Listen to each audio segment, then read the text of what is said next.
যখন কোন বান্দা সূরা ফাতিহার একটা করে আয়াত বলে আলহামদুলিল্লাহি রাব্বিল আলামিন, সঙ্গে সঙ্গে আল্লাহ জবাব দিয়ে বলেন হামিদানি আবদি, বান্দা তুই আমার প্রশংসা করলি। আর রহমানির রহিম যখন বলে আল্লাহ বলেন আসনা আলাইয়া আবদি। মালিক ইয়াউমিদ্দিন যখন বলে আল্লাহ বলেন মাজ্জাদানি আবদি।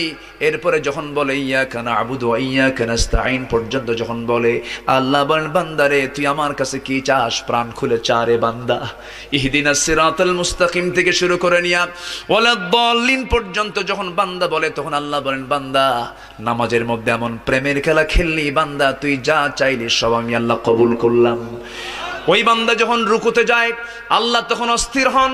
ওই বান্দা যখন সিজদায় যাওয়ার জন্য প্রস্তুতি নাই, সমস্ত ফেরেশতাকে ডাক দিয়ে বলেন ও ফেরেশতারা, এই বান্দাগুলো আমাকে দেখলো না, রাসূলকে দেখলো না, কোরআনকে দেখে হাদিসকে বিশ্বাস করে আমাকে খুশি করার জন্য তার সবচেয়ে সম্মানজনক জায়গা সিজদা আমাকে দেওয়ার জন্য, তার মস্তক আমাকে দেওয়ার জন্য কিভাবে সঁপিয়ে দিচ্ছে। ও বান্দা, ওই ফেরেশতারা তোরা সাক্ষী থাক, এই সমস্ত বান্দার জন্য সকল জাহান্নামের দরজা বন্ধ করে 8টা